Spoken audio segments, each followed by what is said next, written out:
Hi ಎಲ್ಲರಿಗೂ, ಇವತ್ತು ನಾನು ಇನ್ಸ್ಟಂಟ್ ಆಗಿರೋ ಮ್ಯಾಂಗೋ ಪಿಕಲನ್ನು ತೋರಿಸ್ತೀನಿ. ಇದು ಸಿಂಪಲ್ಲಾಗಿರುತ್ತೆ ಮತ್ತು ಟೇಸ್ಟಿ ಕೂಡ. ಇದಕ್ಕೆ ಸೋಂಪು ಬೇಕು 3 ಸ್ಪೂನು, 1 ಸ್ಪೂನ್ ಸಾಸಿವೆ, 1 ಸ್ಪೂನ್ ಜೀರಿಗೆ, ಅರ್ಧ ಸ್ಪೂನ್ ಮೆಂತ್ಯಕಾಳು ಬೇಕು. ಇದನ್ನು ಕಡಾಯಲ್ಲಿ ಹಾಕಿ ರೋಸ್ಟ್ ಮಾಡ್ತಾಯಿದ್ದೀನಿ ನಾನಿವಾಗ. ಸ್ವಲ್ಪ ರೋಸ್ಟ್ ಆದಮೇಲೆ ಇದನ್ನು ಪೌಡರ್ ಮಾಡ್ಕೊಳ್ಳಿ. ಮತ್ತು ಇದಕ್ಕೆ ಹಸಿಮೆಣಸಿನ್ಕಾಯಿ ಬೇಕು. ನಾನು 2 ಮ್ಯಾಂಗೋ ತೊಗೊಂಡಿದ್ದೀನಿ, ನೀವು ಕ್ವಾಂಟಿಟಿ ನೋಡಿ ಹಾಕ್ಕೊಳ್ಳಿ.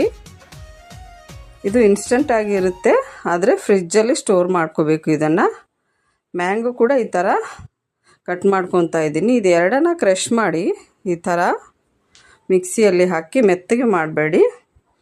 ಬನ್ನಿ ಇವಾಗ ಒಗ್ಗರಣೆ ಹಾಕ್ಕೊಳ್ಳೋಣ. ಇದಕ್ಕೆ 1 ಸ್ಪೂನ್ ಸೋಪು, ಅರ್ಧ ಸ್ಪೂನ್ ಮೆಂತ್ಯಕಾಳು ಹಾಕಿ, ಸ್ವಲ್ಪ 1 ಸ್ಪೂನ್ ಖಾರ ಪುಡಿ ಅಷ್ಟೇ. ಮತ್ತು ಇವಾಗ ನಾವು ಕ್ರಷ್ ಮಾಡ್ಕೊಂಡಿರೋ ಮ್ಯಾಂಗೋದಲ್ಲಿ ಸ್ವಲ್ಪ ಅರಿಶಿನ, ಉಪ್ಪು ರುಚಿಗೆ ತಕ್ಕಷ್ಟು, ಮತ್ತು ನಾವು ಪಿಕಲ್ ಪೌಡ್ರ್ ಮಾಡಿದ್ದೀವಲ್ವ ಅದನ್ನು ಹಾಕ್ತಾಯಿದ್ದೀನಿ ಇದರಲ್ಲಿ.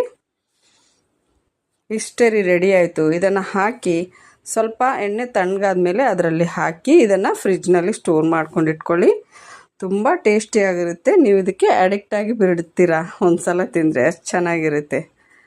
Thank you.